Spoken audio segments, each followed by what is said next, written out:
ये बाद में देख लेंगे, ठीक है। जो लिख लिया होगा चेक कर लेंगे।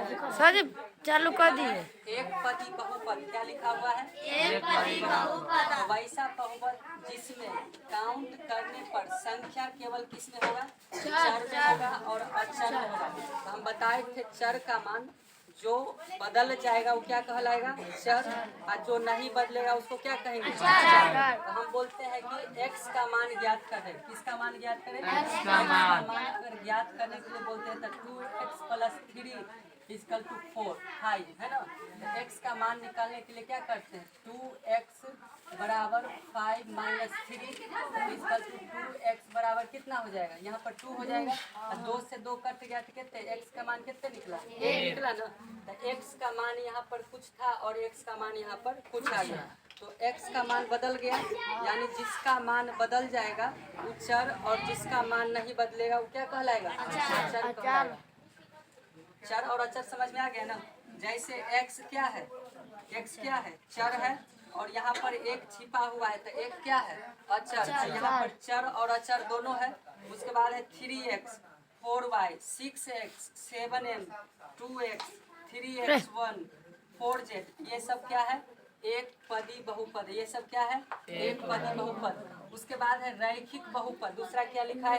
रैखिक बहुपद। तो वैसा बहुपद जिसका घात केवल कितना होता है? एक होता है। वैसा बहुपद जिसका घात केवल कितना होता है?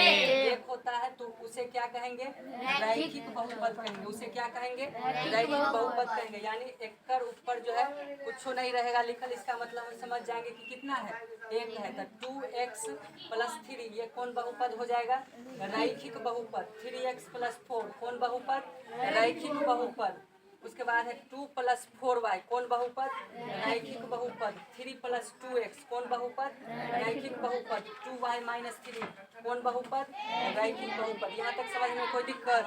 आगे देखो, आगे है द्विघात बहुपद। आगे क्या है? द्विघात बहुपद। यहाँ देखो द्विघात बहुपद किसको कहिएगा? तो वैसा बहुपद जिसका घात कितना होना चाहिए? 2। वैसा बहुपद जिसका घात कितना होना चाहिए? 2। यानी x के पावर ऊपर है ना, तो इसी को बोलते हैं घात। इसको क्या बोलते हैं? और नीचे वाला को बोलते हैं आधार। नीचे वाला को क्या बोलते हैं? आधार। तो जो ऊपर वाला रहता है तो ऊपर मान कितना रहना चाहिए? 2 रहना चाहिए। तो उसे क्या कहेंगे? द्विघात बहुपद। क्या कहेंगे? वैसा बहुपद जिसका घात कितना होना चाहिए? 2 होना चाहिए। क्या कहलाएगा?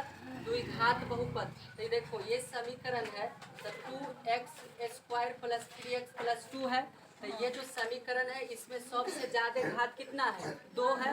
तो क्या कहलाएगा? द्विघात बहुपद। ये क्या है? बहुपद। एहो बहुपद है, एहो बहुपद है। तो इसमें भी पावर कितना है? 2 है। तो ये क्या हो जाएगा? द्विघात बहुपद हो जाएगा। इसके पावर भी कितना है? 2 है। तो कितना क्या हो जाएगा? द्विघात बहुपद। उसके बाद है त्रिघात बहुपद। तो वैसा बहुपद जिसका घात कितना होना चाहिए? 3। वैसा बहुपद जिसका घात कितना होना चाहिए? या वैसा बहुपद जिसका घात कितना हो? 3 हो, उसे क्या कहिएगा? त्रिघात बहुपद। क्या कहलाएगा? त्रिघात बहुपद। तो ये जो बहुपद यहाँ से यहाँ तक लिखल है इसमें सबसे अधिकतम घात कितना है? 3 है। तो ये बहुपद क्या कहलाएगा? त्रिघात बहुपद। क्या कहलाएगा? ये जो बहुपद है तो इसमें देखो इसमें देखो सबसे ज्यादा मान कितना है घात का? 3 है। तो ये भी कौन बहुपद हो जाएगा? त्रिघात। तो यहाँ पर जो प्रश्न है इसमें से खोजना है, 10 को प्रश्न है ना, इसमें से लिखना है कि कौन रैखिक बहुपद है, कौन द्विघात बहुपद है और कौन त्रिघात बहुपद है। तो x के पावर 2 है यानी घात कितना है? 2। तो क्या हो जाएगा? ये द्विघात बहुपद। कौन हो जाएगा? द्विघात बहुपद। उसके बाद यहाँ देखो x के पावर 3 है ना, तो क्या कहलाएगा? त्रिघात बहुपद। त्रिघात बहुपद।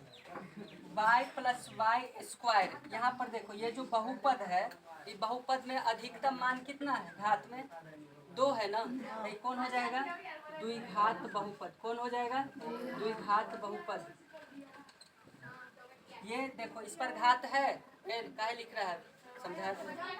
ये इस पर घात है, इस पर घात नहीं है तो क्या कहलाएगा? रैखिक बहुपद। इस पर है घात नहीं तो क्या कहलाएगा? रैखिक बहुपद।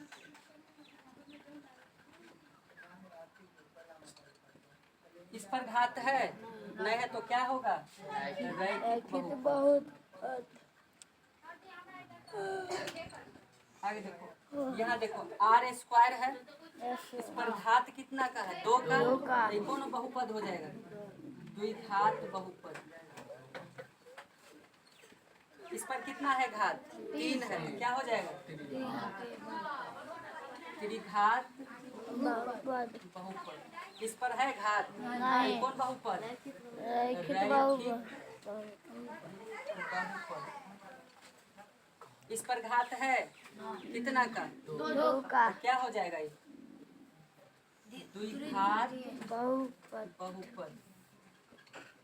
इस पर घात है नहीं। तो कौन बहुपद? रैखिक बहुपद सीख गया सब? अब गलती होगा कोई दिक्कत, चलो बंद।